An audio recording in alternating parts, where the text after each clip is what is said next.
আসসালামু আলাইকুম প্রিয় দর্শক, অন্য মঞ্চের আলাপচারিতায় আপনাদের সকলকে স্বাগত জানাচ্ছি। প্রিয় বন্ধুরা, প্রীতি, শুভেচ্ছা এবং সালাম নেবেন। আপনারা জানেন যে ইতিমধ্যেই বাংলাদেশের আইন শৃঙ্খলা রক্ষার্থের দায়িত্বপ্রাপ্ত মূল বাহিনী বাংলাদেশ পুলিশের মনোবল কিন্তু তলানিতে চলে গেছে। এই যে 450 থানায় আক্রমণ, 3000-এর বেশি পুলিশকে হত্যা করা, পুলিশকে হত্যা করে প্রকাশ্যে ঝুলিয়ে রাখা, এর ফলে সামগ্রিকভাবে পুলিশ বাহিনীর উপরে কিন্তু একটা নেতিবাচক প্রভাব পড়েছে। আজকে পুলিশ বাহিনী তাদের দায়িত্ব পালনে কিন্তু আগের মতো অতটা স্বতঃস্ফূর্ত নয়, অতটা আগ্রহী নয়। বিশেষ করে সন্ধ্যার পরে তারা বাইরে অপারেশনে যেতে ভয় পায় বা আগ্রহ দেখায় না। সব মিলিয়ে পুলিশ বাহিনীর অবস্থা কিন্তু খুব একটা ভালো নয়, এবং একটা দেশের আভ্যন্তরীণ আইন শৃঙ্খলা রক্ষার্থে মূল ভূমিকা পালন করে পুলিশ বাহিনী, কিন্তু সেই পুলিশ বাহিনীকে যখন আপনি অকেজো করে দিচ্ছেন বা দুর্বল করে দিচ্ছেন, তখন দেশের আভ্যন্তরীণ আইন শৃঙ্খলা পরিস্থিতি অবনতি ঘটে, যেটা আমরা বর্তমানে বাংলাদেশে দেখছি। বাংলাদেশে এই যে খুন বলেন, সন্ত্রাস বলেন, রাহাজানি বলেন, ধর্ষণ বলেন, সব বেড়ে যাচ্ছে, এবং এগুলো নিয়ন্ত্রণে পুলিশের কাছ থেকে আমরা কাঙ্ক্ষিত ভূমিকা পাচ্ছি না, যেটা খুব স্বাভাবিক। এই এই এই পুলিশের কাছ থেকে এই অবস্থায় আপনি হায়েস্ট সার্ভিসটা পাবেন না। আপনারা জানেন বাংলাদেশ একটি টান টান উত্তেজনার ভিতর দিয়ে যাচ্ছে। আগামী 13 তারিখ বাংলাদেশ আওয়ামী লীগ একটি প্রতিবাদের ডাক দিয়েছে, যেটাকে বলেছে ঢাকা লকডাউন। এই ঢাকা লকডাউনের উদ্দেশ্য কি? ঢাকা লকডাউনের মূল উদ্দেশ্যটা হচ্ছে বাংলাদেশে বর্তমানে যে বিচারটি চলছে, শেখ হাসিনা সহ আরো কয়েকজনের নামে যুদ্ধাপরাধীর বিচার চলছে। আপনারা জানেন 1971 সালের 26শে মার্চ থেকে 16ই ডিসেম্বর পর্যন্ত বাংলাদেশে যে অত্যাচার, যে নির্যাতন, ধর্ষণ, অগ্নিসংযোগ, গুম, খুন, রাহাজানি, বাঙালি নারীদেরকে গনিমতের মাল বলে পাকিস্তানিদের হাতে তুলে দেওয়ার যে খেলা জামাতে ইসলামী, নেজামে ইসলামী, মুসলিম লীগ, ইসলামী ছাত্র সংঘ সহ যারা করেছিল, তাদের বিরুদ্ধে বাংলাদেশের স্বাধীন বাংলাদেশে 1973 সালে একটি অ্যাক্ট হয়েছিল, যেটার জনপ্রিয় নাম হচ্ছে আইসিটি, ইন্টারন্যাশনাল ক্রাইমস ট্রাইব্যুনাল। এই ইন্টারন্যাশনাল ক্রাইমস ট্রাইব্যুনাল অ্যাক্টটি মূলত করা হয়েছে যে 1971 সালে যে রাজাকার আল বদর, আল শামস এবং পাকিস্তানি আর্মি অফিসাররা যে অন্যায় বাংলাদেশের মাটিতে সংগঠিত করেছে, এটি প্রথমে এটার নাম ছিল দালাল আইন, অর্থাৎ কোলাবরেটর অ্যাক্ট। পরবর্তীতে চিন্তা করলো যে এটার নামটা একটু বদলাই দেয়। কেন বদলাই দেয়? যেহেতু এই অপরাধগুলো আন্তর্জাতিক আইনে স্বীকৃত, সেই জন্য এটাকে ইন্টারন্যাশনাল ক্রাইমস ট্রাইব্যুনাল নামে পরবর্তীতে করা হয়েছে। কিন্তু মূল উদ্দেশ্য হচ্ছে 71 সালের এই যুদ্ধের সময়ে যে সংগঠিত অপরাধ, সেই অপরাধের বিচার করা। এখন আপনি একটা জিনিস খেয়াল করেন, শেখ হাসিনা বা আওয়ামী লীগের কোনো লোক যদি অপরাধ করে, তারা কিন্তু আইনের ঊর্ধ্বে না, তারা আইনের উপরে কোনো স্থান তাদের না। অন্য মানুষের মতো তাদেরকেও বিচারের মুখোমুখি হওয়াটাই স্বাভাবিক। কিন্তু বাংলাদেশে প্রচলিত আইন রয়েছে, যে আইনে হত্যা, গুম, রাহাজানি, ধর্ষণ এগুলোর বিচার করা যায়। কারণ একটা সরকার ছিল, ব্যবস্থা ছিল, আগে যারা সচিব ছিল, ওসি ছিল, ডিসি ছিল, আর্মি ছিল, এখনো কিন্তু তারা আছে। কিন্তু 1971 সালে টোটালি একটি দেশ বদলে গেছে। দেশটি ছিল পাকিস্তান, সেখান থেকে হয়েছে বাংলাদেশ। সুতরাং সেই কারণে ওই সময় সরকারি বা কোনো প্রশাসনিক সহযোগিতা আমাদের পক্ষে ছিল না। আজকে সেই অবস্থা নেই। তাই আমরা মনে করি এখন যে বিচারটি হচ্ছে, এই বিচারটি 1971 সালের যুদ্ধাপরাধীদের বিচারের সমকক্ষ আইনে করা যাবে না। তাই এটি একটি অবৈধ ট্রায়াল, মানে বিচারালয়টি বৈধ, কিন্তু সেই বিচারটি করা হচ্ছে সেটি অবৈধ। কারণ আপনাদেরকে ব্যাখ্যা করলাম। দ্বিতীয়ত আরেকটি জিনিস দেখেন, বাংলাদেশের সুপ্রিম কোর্টে একজন জাস্টিস যখন 67 বছর বয়স হয়, তিনি তখন অবসরে চলে যান, অর্থাৎ তার আর বিচার কার্য করার ক্ষমতা, সমর্থ থাকে না। কেন? বিচার হচ্ছে একটা কঠিন জিনিস। বিচার হচ্ছে আল্লাহর পরেই হচ্ছে বিচারকের স্থান। সেই জায়গায় এই বিচারক 73 যখন 67 বছর চলে যায়, তার জীবনের শেষ পর্যায়ে এসে মানুষ তখন আর এই বয়সের ভারে সঠিক বিচার করতে পারবে কি পারবে না, বিচার ব্যবস্থা সুষ্ঠুভাবে পরিচালনা করতে পারবে কিনা, এই কথা মনে করেই কিন্তু বাংলাদেশে 67 বছর নির্ধারণ করা হয়েছে। বাংলাদেশের সমস্ত জাস্টিস 67 বছরে অবসরে যান, কিন্তু এখন যুদ্ধাপরাধীদের বিচারের জন্য নজরুল ইসলামকে যে আনা হয়েছে তার বয়স 73 বছর। তার মানে হচ্ছে বাংলাদেশের প্রচলিত বিচার, প্রচলিত যে আইন, সেটাকে বৃদ্ধাঙ্গুলি দেখিয়ে জামায়াতের পছন্দ মতো, বিএনপি জামায়াতের পছন্দ মতো লোক দিয়া ভিন্ডিকটিভ ভাবে, পলিটিক্যালি মোটিভেটেড ভাবে এই বিচারটা করার চেষ্টা করা হচ্ছে। যার কারণে প্রধানমন্ত্রী শেখ হাসিনা ঘোষণা দিয়েছেন, আওয়ামী লীগ ঘোষণা দিয়েছে যে 13ই নভেম্বরে ঢাকা লকডাউন হবে। এটি আমাদের একটি কর্মসূচি। আপনারা যারা বাংলাদেশ আওয়ামী লীগের সাথে জড়িত, যুবলীগ, ছাত্রলীগ, আওয়ামী লীগ, স্বেচ্ছাসেবক লীগ, কৃষক লীগ, আওয়ামী আইনজীবী পরিষদ, মহিলা লীগ, শেখ রাসেল স্মৃতি সংসদ, যত জায়গায় যেভাবে আছেন, এই দুঃসময়ে দলের পাশে থাকার জন্য আপনার সাধ্যমতো চেষ্টা করবেন। আপনাকে নিজেকেও বাঁচিয়ে রাখতে হবে, দলকেও বাঁচিয়ে রাখতে হবে। কারণ আপনাদের বিশ্বাস, আপনাদের আস্থা, আপনাদের ভালোবাসার এই প্রতিষ্ঠানটিকে যদি বাঁচিয়ে রাখা না যায়, তাহলে আপনারা এই দেশের সেকেন্ড ক্লাস সিটিজেন হয়ে বেঁচে থাকবেন। নিজের আত্মসম্মান রক্ষা, এই দেশকে রক্ষা, স্বাধীনতার চেতনাকে রক্ষা, অসাম্প্রদায়িক চেতনাকে রক্ষা, বহুমাত্রিক চিন্তা এবং চেতনার মানুষ নিয়ে একটি প্লুরালিস্টিক সোসাইটিতে বসবাস করার যে হাজার বছরের মানুষের আকাঙ্ক্ষা, সেই আকাঙ্ক্ষাকে টিকিয়ে রাখার জন্য আওয়ামী লীগের মতো এই বিশাল সংগঠনটি দরকার। আজকে প্রধানমন্ত্রী শেখ হাসিনা, কালকে হয়তো আরেকজন, এর পরের দিন আরেকজন, এইভাবে আস্তে আস্তে শেষ করে বাংলাদেশটিকে একটি অন্ধকার টানেলের ভিতরে ঢুকিয়ে দিবে, যে মধ্যযুগীয় কায়দায়, আফগানিস্তানের কায়দায়, পাকিস্তানের কায়দায়, সিরিয়ার কায়দায় আমাদের দেশটাকেও অন্ধকারের দিকে নিয়ে যাওয়ার চেষ্টা হচ্ছে। আসুন এই অন্যায়কে আমরা রুখে দাঁড়াবো। আমরা একটা জিনিস জানি যে এই বাংলাদেশ স্বাধীন হয়েছে 30 লক্ষ মানুষের রক্তের বিনিময়ে, 2.5 লক্ষ নারীর ইজ্জতের বিনিময়ে, 1 কোটি মানুষের দেশান্তরিত হওয়ার বিনিময়ে, এবং অসংখ্য মানুষ এই দেশের এই মুক্তিযুদ্ধের জন্য ত্যাগ করেছেন, তিতিক্ষা করেছেন। কত নারীর শীতের সিঁদুর মুছে গিয়েছে, কত নারী বিধবা হয়েছে, কত সন্তান তার পিতামাতাকে হারিয়েছে। সেই একটি দেশে আজকে রাজাকাররা দাঁড়িয়ে বলছে মুক্তিযোদ্ধাদের বিচার করবে। আপনাদের মধ্যে এই সচেতনতাটি দরকার যে এই দেশে আমরা বিচার চাই। শেখ হাসিনা, শেখ রেহানা, আওয়ামী লীগ, বিএনপি, জাতীয় পার্টি, যেই কারো বিচার হতে পারে। আমরা যখন ক্ষমতায় ছিলাম, আওয়ামী লীগ যখন ক্ষমতায় ছিল, আপনি দেখেন যুদ্ধাপরাধের বিচার করেছে। কাউকে কিন্তু 71-এর 26শে মার্চ থেকে 16ই ডিসেম্বরের পরের কোনো বিচার তারা কিন্তু করেনি, কারণ এই আইনটির ডিজাইনই হচ্ছে সেরকম। এখন আপনি যদি পার্লামেন্টে 1973 সালে 17 দিন পর্যন্ত পার্লামেন্টে এই আইনটি নিয়ে আলোচনা হয়েছে, আপনি খেয়াল করে দেখেন এই আইনটি কখন কোন বিষয়ের জন্য করা হয়েছে। ইন্টারন্যাশনাল লতে এবং ক্রিমিনাল লতে রেট্রোস্পেক্টিভ নামে একটা কথা আছে। রেট্রোস্পেক্টিভ ইফেক্টটা হচ্ছে যুদ্ধ অপরাধ, মানবতা বিরোধী অপরাধে থাকে না, কিন্তু অন্য জায়গায় কিন্তু রেট্রোস্পেক্টিভিটি থাকে। এখন বাংলাদেশে 2024 সালে কোনো যুদ্ধ হয়নি, দেশ স্বাধীন হয়নি, পতাকা বদলেনি, জাতীয় সঙ্গীত বদলেনি, সংবিধান বদলেনি, মানুষের বিচার ব্যবস্থা বদলেনি, সমাজ বদলেনি। তাহলে আপনি কিসের যুদ্ধ করলেন, কার বিরুদ্ধে যুদ্ধ করলেন?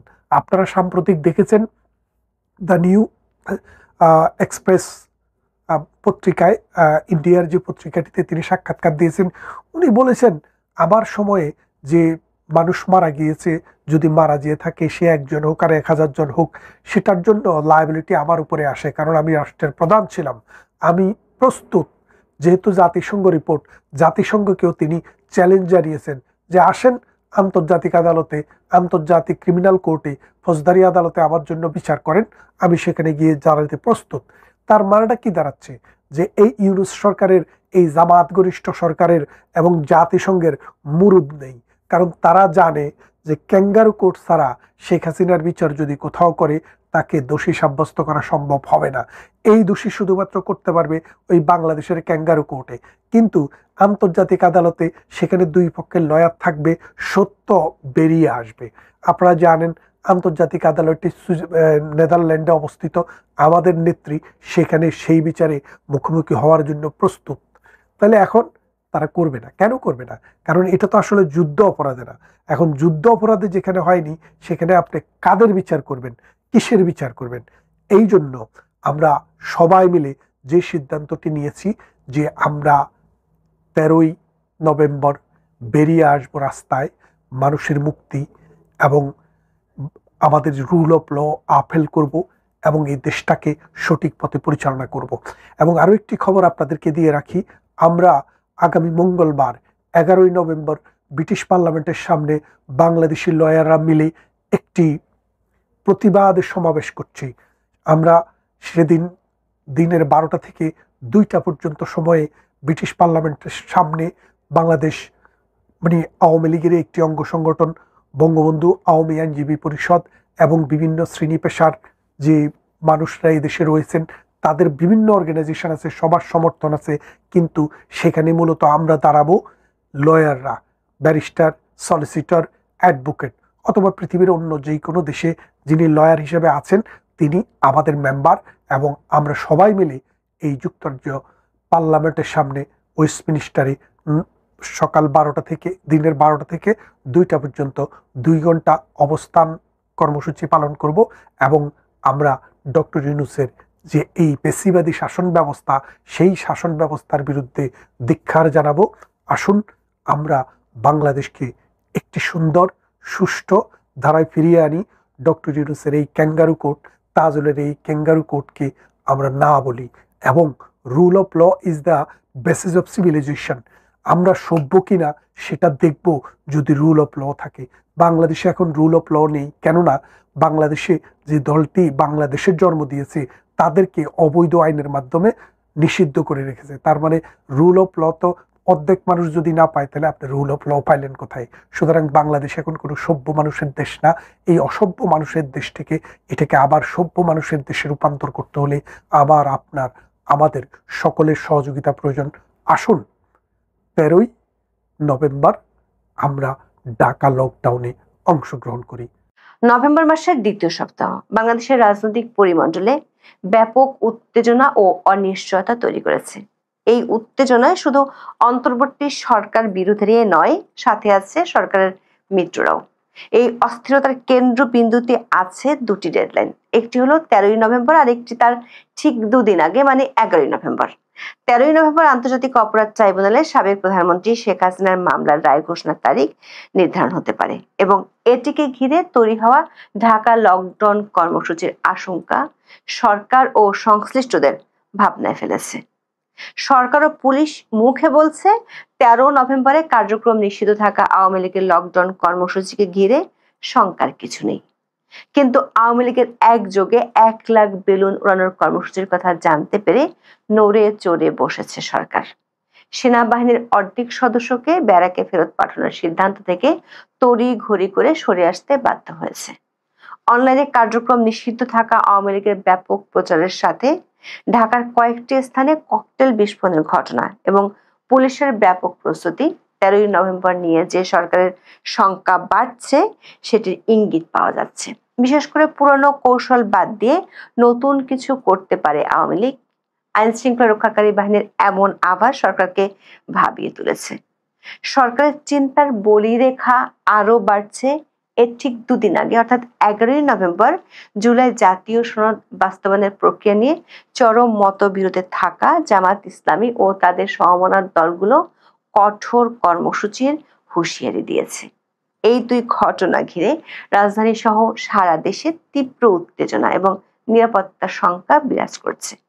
এই সময়ক্রম বিশ্লেষণ করলে দেখা যায় অন্তর্বর্তী সরকার যেখানে আওয়ামী লীগকে ঠেকাতে সেনাবাহিনীকে পুরোদমে মাঠে রাখতে বাধ্য হচ্ছে এবং সরকারকে যে কোনো অপ্রীতিকর পরিস্থিতি ঠেকাতে সর্বোচ্চ নিরাপত্তা প্রস্তুতি নিতে হচ্ছে, সেখানে সরকারের মিত্রপক্ষকেই সাংবিধানিক সংস্কারের দাবির মুখে শান্ত রাখা বা তাদের দাবি পূরণ করা নিয়ে সিদ্ধান্তহীনতায় ভুগতে হচ্ছে। সরকারি মিত্রদের বশে আনতে পর্দার আড়ালে নানা ধরনের সমঝোতার চেষ্টা কয়েক দফায় ব্যর্থ হয়েছে। এতে আসন্ন উত্তপ্ত নভেম্বরে সরকার ঘর ও ঘরের বাহির দুদিক কিভাবে সামলাবে সে দুশ্চিন্তা পেয়ে বসেছে। বর্তমান রাজনৈতিক আবহে 13ই নভেম্বর বেশ উত্তেজনা ছড়াচ্ছে। এই দিন আন্তর্জাতিক অপরাধ ট্রাইব্যুনাল 1-এ সাবেক প্রধানমন্ত্রী শেখ হাসিনা সহ 3 আসামির বিরুদ্ধে মানবতা বিরোধী অপরাধের মামলার রায় ঘোষণার তারিখ ঠিক করা হবে। গত জুলাই মাসে শেখ হাসিনা সহ 3 আসামির বিরুদ্ধে আনুষ্ঠানিকভাবে অভিযোগ গঠন করা হয় এবং মোট 28 কার্যদিবসে 54 জন সাক্ষীর সাক্ষ্য গ্রহণ ও জেরা শেষ হয়। 13ই নভেম্বর তারিখটি এই মামলার চূড়ান্ত রায় ঘোষণার জন্য নির্ধারিত নয়, বরং বিচারিক কাজ শেষ হওয়ার রায় ঘোষণার দিন কবে হবে তা নির্ধারণ করা হবে। তার মানে এটি একটি প্রক্রিয়াগত তারিখ, কিন্তু এই দিনটি নিয়ে রাজনৈতিক উত্তেজনার সাথে নিরাপত্তার ঝুঁকি বেড়েছে, কারণ ওই দিনটিকে ঘিরে কার্যক্রম নিষিদ্ধ থাকা আওয়ামী লীগ 4 দিনের কর্মসূচি ঘোষণা করেছে। 13ই নভেম্বর তারা ঢাকা শহর লকডাউনে ডাক দিয়েছে। বিশেষ করে আওয়ামী লীগের প্রেসিডিয়াম সদস্য জাহাঙ্গীর কবির নানকের একটি ভিডিও বার্তা অনলাইনে প্রকাশ হওয়ার পর থেকে উত্তেজনা বেড়েছে। এই কর্মসূচি ঘিরে আইন শৃঙ্খলা রক্ষাকারী বাহিনীর তৎপরতা এখন সর্বোচ্চ পর্যায়ে। 13ই নভেম্বর রায় ঘোষণার তারিখ ঠিক করাকে কেন্দ্র করে আওয়ামী লীগের ডাকা ঢাকা লকডাউন কর্মসূচিটি আইনি নিষেধাজ্ঞা সত্ত্বেও দলটির সাংগঠনিক ক্ষমতা প্রদর্শনের একটি কৌশলগত পদক্ষেপ হিসেবে বিবেচিত হচ্ছে। স্বরাষ্ট্র উপদেষ্টা লেফটেন্যান্ট জেনারেল মোহাম্মদ জাহাঙ্গীর আলম চৌধুরী দাবি করেছেন, লকডাউন নিয়ে সরকারের কোনো শঙ্কা নেই, তবে নিরাপত্তা সংস্থাগুলোর অভ্যন্তরীণ বিশ্লেষণ ভিন্ন চিত্র তুলে ধরে। ঢাকা মহানগর গোয়েন্দা পুলিশের এক কর্মকর্তা দৈনিক যুগান্তরকে বলেছেন, আইনি নিষেধাজ্ঞা সত্ত্বেও দলটির রাজনৈতিক শক্তি পুরোপুরি ভেঙে যায়নি এবং তারা আগের কৌশল বাদ দিয়ে এবার নতুন কিছু করতে চায়, এমন ইঙ্গিত বা আভাস পুলিশ এরই মধ্যে জানতে পেরেছে।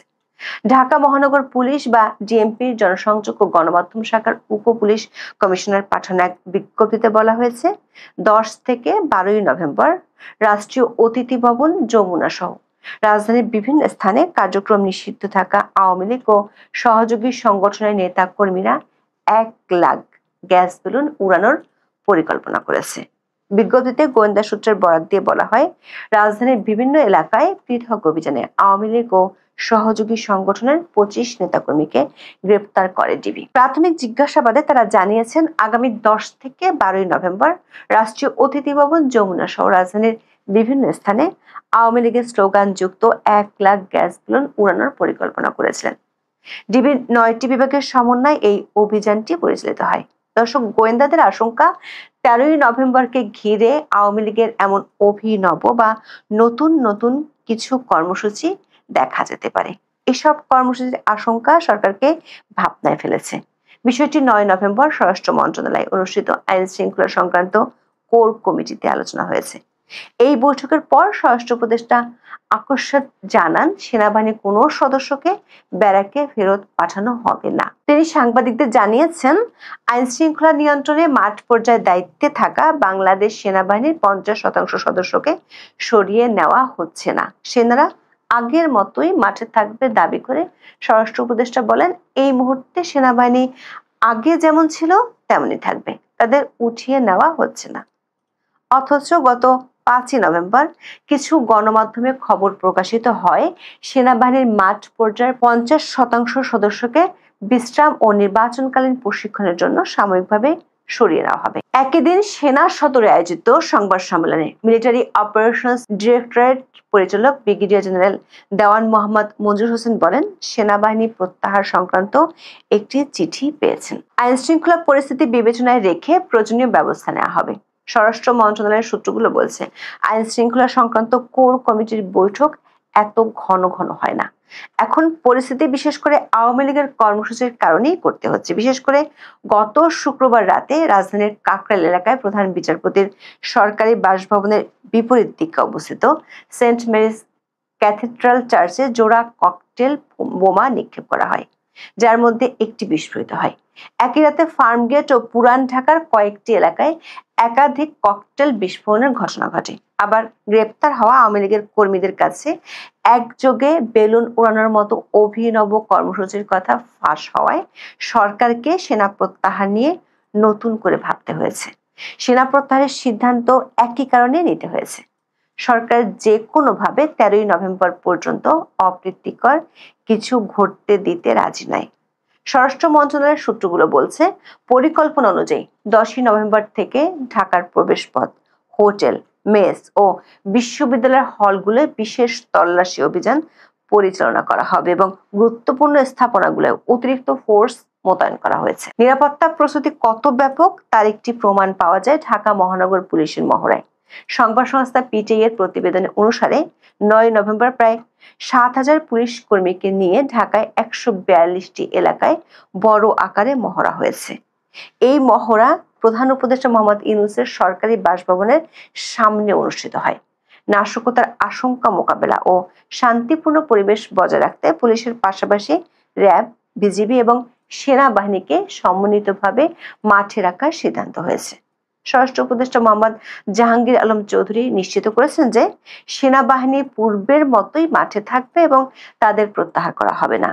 তবে এই সামরিক উপস্থিতির রাজনৈতিক সংবেদনশীলতা অত্যন্ত বেশি। দর্শক, সরকার যখন 13ই নভেম্বরে আওয়ামী লীগের অভিনব কর্মসূচি ঠেকাতে ব্যতিব্যস্ত, তার ঠিক 2 দিন আগে সরকারের মিত্র দলগুলোর কর্মসূচি সরকারের জন্য উদ্বেগ বাড়াচ্ছে। জুলাই জাতীয় সনদ বাস্তবায়নে ঐক্যবদ্ধ দিক নির্দেশনা দেওয়ার জন্য অন্তর্বর্তী সরকারের দেওয়া 1 সপ্তাহের সময়সীমা সোমবার শেষ হতে চলেছে, কিন্তু এখনো কোনো ইতিবাচক পরিস্থিতি তৈরি হয়নি। রাজনৈতিক বিশ্লেষকরা মনে করেন 8.5 মাসে জাতীয় ঐক্যমত্য কমিশন যে ঐক্য প্রতিষ্ঠা করতে পারেনি, স্বল্প সময়ের মধ্যে রাজনৈতিক দলগুলোর নিজেদের উদ্যোগে আলোচনার মাধ্যমে সেই অচলাবস্থা কাটানোর সম্ভাবনা খুবই ক্ষীণ। অতীতীয় সংলাপে ব্যর্থ হয়ে দেশ সংঘাতের পথে হেঁটেছে এমন নজির রয়েছে, এবারও হয়েছে তাই। জামাত ইসলামী ও তাদের সমমনা 8টি দলের লিয়াজো কমিটি নভেম্বরের মধ্যে জুলাই জাতীয় সনদ বাস্তবায়নের আদেশ জারি এবং জাতীয় সংসদ নির্বাচনের আগে গণভোট আয়োজনের দাবি জানিয়েছে। তাদের এই দাবিগুলো 5 দফা আলটিমেটামের অংশ। জামাতের নায়েবে আমির ডাক্তার সৈয়দ আব্দুল্লাহ মোহাম্মদ তাহের হুঁশিয়ারি দিয়ে বলেছেন, সোজা আঙ্গুলে ঘি না উঠলে আঙ্গুল তারা বাঁকা করবেন, তাও তাদের ঘি লাগবে। জামাত হুঁশিয়ারি দিয়েছে, দাবি মেনে নেওয়া না হলে আগামী 11ই নভেম্বরের জনসভা থেকে কঠোরতম কর্মসূচি ঘোষণা করা হবে। অন্যদিকে বিএনপি চাইছে গণভোট আগামী সংসদ নির্বাচনের দিনই অনুষ্ঠিত হোক। এমনকি দলটি এখন গণভোটেরই বিরোধী। বিএনপির স্থায়ী কমিটির সদস্য আমির খসরু মাহমুদ চৌধুরী বলেছেন, বর্তমান সংবিধানে গণভোটের কোনো বিধান নেই, তাই নির্বাচনের আগে বা নির্বাচনের দিনও গণভোট করার বিষয়টি এই সংবিধান গ্রহণ করবে না। সরকারের সূত্রগুলো বলছে, এরই মধ্যে সরকারের পক্ষ থেকে রাজনৈতিক দলগুলোর সাথে কয়েক দফা আলোচনা হয়েছে অনানুষ্ঠানিকভাবে, কিন্তু তারা নাছোড়বান্দা। আসন ভাগাভাগি আর সরকার গঠনের সময় কয়জনকে মন্ত্রিত্ব দেওয়া হবে এই ইস্যুতে আলোচনা ঝুলে আছে বিএনপি ও জামাতের মধ্যে, এমন খবর বেরিয়েছে দৈনিক যুগান্তরে। সরকারের জন্য চিন্তার বিষয় হলো জামাত সহ 8টি ইসলামী দলগুলোর কর্মসূচিতে অপ্রীতিকর কিছু ঘটলে সেটি পরিস্থিতিকে আরো নাজুক করে দেবে। দর্শক, অবস্থা দৃষ্টি মনে হচ্ছে নভেম্বরের এই সপ্তাহটি বাংলাদেশের জন্য এক কঠিন পরীক্ষার সময়। একদিকে সংস্কার পথে ঐক্যের অভাব, অন্যদিকে আওয়ামী লীগের কর্মসূচি। 13ই নভেম্বরের এই পরিস্থিতিকে যদি আমরা দাবা খেলার একটি জটিল চালের সঙ্গে তুলনা করি, তবে এটি হবে এক ধরনের সেফটি চেকমেট। দর্শক, 11ই নভেম্বরের কর্মসূচিটি মূলত সরকারের মিত্রদের পক্ষ থেকে সরকারের উপর একটি প্রোঅ্যাক্টিভ বা সক্রিয় চাপ। এই চাপ এমন এক সময় তৈরি করা হলো যখন নিরাপত্তা বাহিনী 13ই নভেম্বরের চরম নিরাপত্তা ঝুঁকির প্রস্তুতি নিয়ে ব্যস্ত। 13 নভেম্বরের লকডাউন একটি রিঅ্যাক্টিভ বা প্রতিক্রিয়াশীল সংকট। সর্বত্রই এটি আলোচনা হচ্ছে যে কি হবে 11 তারিখে, কি হবে 13 তারিখে। আসলে আমরা তো জানি যে বাংলাদেশ আওয়ামী লীগ 10 নভেম্বর থেকে 13 তারিখ পর্যন্ত একটা কর্মসূচি দিয়েছে। এর মধ্যে জামাত আবার 11 নভেম্বর তারা একটা কর্মসূচি দিয়েছে। জামাতের কি কর্মসূচি? জামাত এবং আরো জামাত সহ মোট 8টি ইসলামপন্থী দল ঢাকায় সমাবেশ করার ঘোষণা দিয়েছে 11 তারিখে। তাদের 5টি দফা। এই দফাগুলো হলো জুলাই জাতীয় সনদ বাস্তবায়ন আদেশ জারি এবং এই আদেশের উপর জাতীয় নির্বাচনের আগে গণভোট আয়োজন, এবং তারা বলছে এটি নভেম্বরের মধ্যেই করতে। আগামী জাতীয় নির্বাচন উভয় কক্ষে পিয়ার পদ্ধতি চালু, অবাধ, সুষ্ঠু ও গ্রহণযোগ্য নির্বাচনের জন্য লেভেল প্লেইং ফিল্ড নিশ্চিত করা, বিগত ফ্যাসিস্ট সরকারের সব জুলুম, নির্যাতন, গণহত্যা ও দুর্নীতির বিচার দৃশ্যমান করা এবং জাতীয় পার্টি ও 14 দলের কার্যক্রম নিষিদ্ধ করা, এই 5টি দাবিতে তারা এটি করছে। তারা হুঁশিয়ারি দিয়ে বলেছে এই 5 দফা দাবি না মানলে, মানে সরকার যদি না মানে, বাস্তবায়ন না করে, 11 নভেম্বর রাজধানী ঢাকার চিত্র ভিন্ন হবে, মানে হুঁশিয়ারি উচ্চারণ করেছে আসলে। আবার গত বৃহস্পতিবার আমরা শুনলাম জামাতের নায়েবে আমির সৈয়দ আব্দুল্লাহ মোহাম্মদ তাহের বলেছেন, সোজা আঙ্গুলে যদি ঘি না ওঠে আঙ্গুল বাঁকা করব, ঘি আমাদের লাগবেই। তাদের সাম্প্রতিক কথাবার্তা আসলে এরকম, কি উদ্দেশ্যে, কেন, কার সঙ্গে, কোন সমঝোতার ভিত্তিতে, কোন পরিকল্পনার ভিত্তিতে তারা এই কথাগুলো বলছে, এটি আসলে অনেক তর্কের বিষয়। অন্যদিকে গণভোট ফেব্রুয়ারিতে, সংসদ নির্বাচন যেদিন হবে সেদিনই করার পক্ষে মতামত ব্যক্ত করছে বিএনপি। তারা এই সিদ্ধান্তে অনড় এবং ইতিমধ্যে মানে বিপ্লব সংহতি দিবস 7 নভেম্বর থেকে ওটিকে ধরে তারা দেশের বিভিন্ন জায়গায় এক ধরনের নির্বাচনী আমেজে মাঠের কর্মসূচিতে তারা ব্যস্ত হয়ে পড়েছে। এটি থেকে অর্থাৎ বোঝা যাচ্ছে যে কেউ নির্বাচনের প্রস্তুতি নিচ্ছে, কেউ সংস্কারের জন্য সরকারকে চাপ দিচ্ছে, কারণ জামাত নির্বাচনী প্রস্তুতি আগেই সেরে রেখেছে। আর বাংলাদেশ আওয়ামী লীগ, তাদের যেহেতু কার্যক্রম নিষিদ্ধ করা হয়েছে, তারা এই নিষেধাজ্ঞা ভেঙে সরকারকে একটি প্রতিরোধের বার্তা দিতে চাইছে। সেটির একটি প্রেক্ষাপট আছে। আন্তর্জাতিক অপরাধ ট্রাইব্যুনাল 1-এ শেখ হাসিনা সহ 3 আসামির বিরুদ্ধে জুলাই গণঅভ্যুত্থানের সময় সংগঠিত মানবতা বিরোধী অপরাধের মামলার রায় কবে ঘোষণা করা হবে তা জানাতে আগামী 13 নম্বর তারিখ ধার্য করা হয়েছে। মূলত এই দিনটিকে কেন্দ্র করেই আওয়ামী লীগের পক্ষ থেকে ঢাকা লকডাউন কর্মসূচির ডাক দেওয়া হয়েছে বলে মনে করা হচ্ছে। সরকারের সূত্র বলছে যে আওয়ামী লীগ ঢাকায় ওই দিন, মানে 13 তারিখ, দেশব্যাপী তো তারা করবে 10, 11, 12, আর 13 তারিখে ঢাকায় প্রচুর লোকের সমাগম ঘটাবে তারা এবং বিশৃঙ্খল পরিবেশ সৃষ্টি করতে চায় আওয়ামী লীগ। এছাড়া বিভিন্ন গুরুত্বপূর্ণ স্থাপনায় তারা হামলা করতে পারে, এটি সরকার মনে করছে বা সরকারের গোয়েন্দারা এই ধরনের তথ্য দিয়েছে বলে জানা যাচ্ছে। এবং বলছে যে গাড়িতে আগুন দিয়ে জনমনে আতঙ্ক তৈরি করা সহ নানান অপতৎপরতা চালাতে পারে বাংলাদেশ আওয়ামী লীগ। কারণ তাদের লক্ষ্য একটাই, মানে সহিংস পরিস্থিতি তৈরি করে বিচার প্রক্রিয়া বাধাগ্রস্ত করা। আইসিটিতে যে বিচার প্রক্রিয়াটি চলছে, যে রায় ঘোষণার তারিখ ধার্য করা হবে, সেটিকে বাধাগ্রস্ত করা, চ্যালেঞ্জ করা, হুমকির মুখে ফেলা, ইত্যাদি ইত্যাদি। এসব নিয়ে আপনারা দেখছেন যে সামাজিক যোগাযোগ মাধ্যমে নানান ধরনের গুজব, অপপ্রচার, সংবাদ, নানান কিছু ছড়িয়ে পড়েছে, ফটোকার্ড, এইটা সেটা চলছে। তবে আসলে এই আশঙ্কাটা উস্কে দিয়েছে সম্প্রতি, গত 5 নভেম্বর আওয়ামী লীগের প্রেসিডিয়াম সদস্য জাহাঙ্গীর কবির নানক একটি ভিডিও বার্তা ভাইরাল হয়েছে। তারপর থেকে আসলে এটি সকল মহলে টেনশন তৈরি করেছে। মানে নানক লকডাউনের ঘোষণা দিয়ে বলেছেন, ঢাকায় আমরা 13 নভেম্বর সকাল সন্ধ্যা লকডাউন দিয়েছি, আর 10 থেকে 12 নভেম্বর দেশব্যাপী বিক্ষোভ মিছিল হবে এবং 13 নভেম্বর রাজধানী ঢাকা দখলে নেবে বাংলাদেশ আওয়ামী লীগ। এবং এই কর্মসূচির মূল টার্গেট হলো শেখ হাসিনার বিরুদ্ধে রায় ঘোষণায় বাধা সৃষ্টি করা, এটা অনেকে বলছেন। আবার বলছেন সরকারকে চ্যালেঞ্জ করা, এটাও না হয় বুঝলাম স্পষ্ট। নেতাকর্মীদের সাহস যোগানো এটি একটি লক্ষ্য এবং নেতাকর্মীদের মনোবল বৃদ্ধির চেষ্টা করা। কারণ শেখ হাসিনা অনেকদিন পরে গণমাধ্যমে, আন্তর্জাতিক গণমাধ্যমে নিজেকে মুখ খুলছেন, তিনি অনেক কথা বলছেন, এগুলিও নেতা কর্মীদেরকে কিছুটা আপনার কি বলবে যে উজ্জীবিত করছে, উচ্চকিত করছে। সব মিলিয়ে আসলে 2-2 4 মেলানোর চেষ্টা করছেন রাজনীতির বিশ্লেষকরা। এবং বলা হচ্ছে যে আওয়ামী লীগ কর্মসূচি সফল করতে সারা দেশ থেকে নেতা কর্মীদের ঢাকায় জড়ো হওয়ার নির্দেশনা দিয়েছে, এটিও জানা যাচ্ছে। নানকের ভিডিও বার্তা এবং আওয়ামী লীগের রাজনৈতিক কর্মসূচি পালনের উপলক্ষ করে সরকারের ভিতরে এক ধরনের ভয় ঢুকেছে, টেনশন ঢুকেছে, এটিও কিন্তু বোঝা যাচ্ছে। কিন্তু সরকারের তরফ থেকে আবার এটি স্বীকার করতে চাইছে না কেউ। যেমন স্বরাষ্ট্র উপদেষ্টা জাহাঙ্গীর আলম চৌধুরী বলেছেন এই রোববার আজকে সচিবালয়ে স্বরাষ্ট্র মন্ত্রণালয়ের সভাকক্ষে আইন শৃঙ্খলা সংক্রান্ত কোর কমিটির সভা শেষ করে গণমাধ্যম কর্মীদের তিনি বলেছেন যে 13 নভেম্বর নিয়ে কোনো শঙ্কা নেই।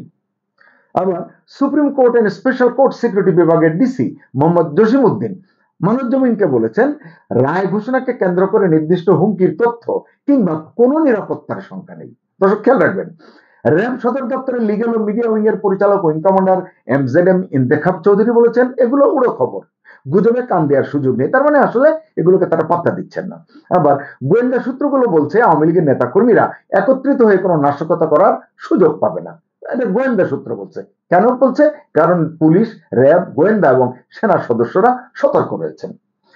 আন্তর্জাতিক অপরাধ ট্রাইব্যুনালের প্রসিকিউশন মানে রাষ্ট্রপক্ষ থেকে প্রসিকিউশন টিমের পক্ষ থেকে বলা হয়েছে তারাও অনিরাপদ বোধ করছেন না। মানে এই যে আওয়ামী লীগ যে কর্মসূচি দিয়েছে, লকডাউনের ঘোষণা দিয়েছে, এটিকে আসলে কেউ আমলে নিয়েছেন বলে স্বীকার করছেন না। ট্রাইব্যুনাল প্রাঙ্গণে ব্রিফিং এ প্রসিকিউটর মনোয়ার হোসেন তামিম সাংবাদিকদেরকে কথাগুলো বলেছেন। আবার এদিকে ঢাকা রেঞ্জের ডিআইজি রেজাউল করিম মল্লিক তিনি মানব জমিনকে বলেছেন 13 নভেম্বর ঘিরে তারা মানে আওয়ামী লীগ মিথ্যা প্রপাগান্ডা ছড়িয়ে মানুষের মাঝে আতঙ্ক সৃষ্টি করতে চাইছে। আমরা তাদের সব হুমকি ধমকি ভয় পাই না। এই এতক্ষণ যা বললাম এখন যা বলবো তার সম্পূর্ণ বিপরীত। মানে ভয় পায় না, শঙ্কা নেই, কিন্তু সবাই সতর্ক অবস্থানে রয়েছে। যাক, এটি আগাম নিরাপত্তার জন্য হতে পারে। আইন শৃঙ্খলা রক্ষাকারী বাহিনীর সদস্যরা তৎপর রয়েছেন, গোয়েন্দা সংস্থার সদস্যরা ভীষণ অ্যাক্টিভ। ইতিমধ্যে সব জেলার পুলিশ সুপারকেও নির্দেশনা দেওয়া হয়েছে। ভয় না পেলে নির্দেশনা দেওয়ার কারণ কি সেটি বোধগম্য নয়। এবং কি বলা হয়েছে, যে কোনো প্রকার নাশকতা এড়াতে 10 নভেম্বর থেকে ঢাকার প্রবেশ পথ, যতগুলো প্রবেশ পথ আছে, আবাসিক হোটেল, মেস, শিক্ষা প্রতিষ্ঠানের হলে তল্লাশি এবং বিভিন্ন অভিযান চালাবে পুলিশ। মানে শুরু করবে তারা, এটি হয়তো কালকে থেকে শুরু করবে। ইতিমধ্যেই বিভিন্ন জায়গায় নিরাপত্তা বাড়ানো হয়েছে, অনেক চেকপোস্ট বসানো হয়েছে, টহল কার্যক্রম বাড়ানো হয়েছে।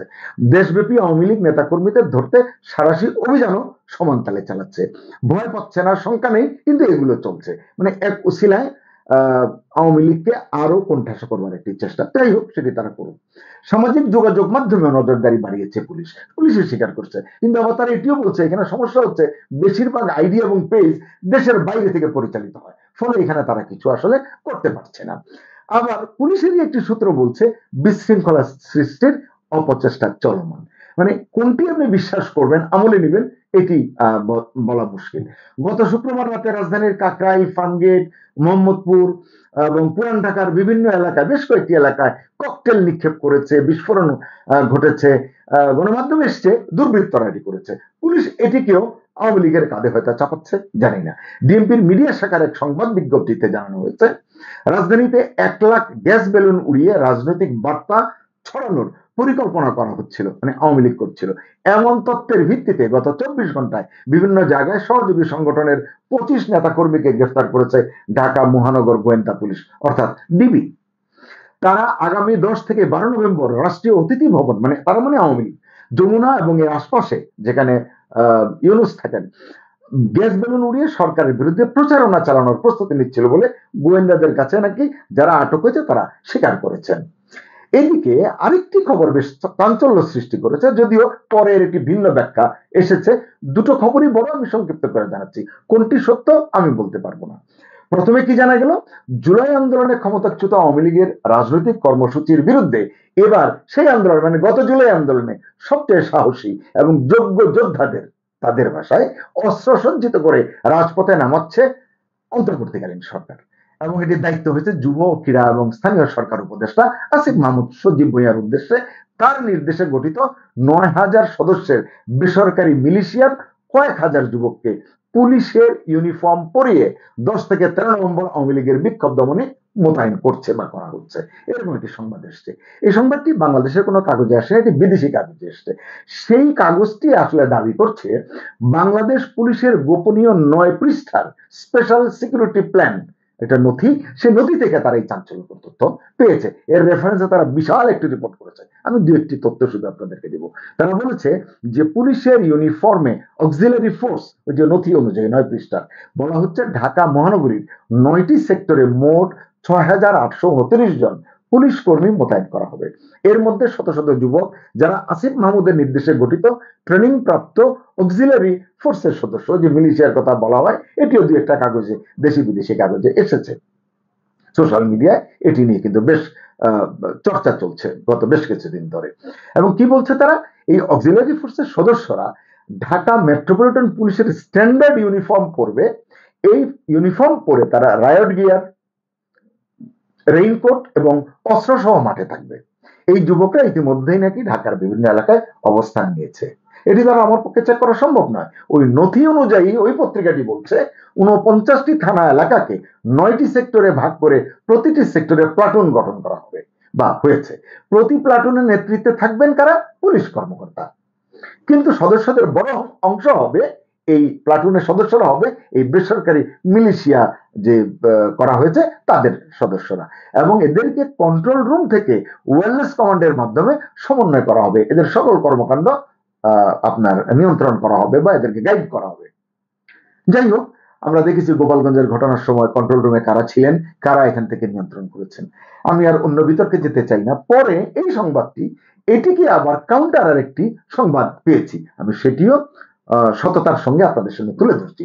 সেটি কি, ওই সূত্রটি জানিয়েছে ঢাকায় ৯,০০০ মিলিশিয়া বাহিনীর সদস্য মোতায়েনের খবরটি ভুয়া, এবং এটি যারা জানিয়েছে তাদের নাম হচ্ছে দ্য ডিসেন্ট। এরা কারা কি আমি বিশদ জানি না।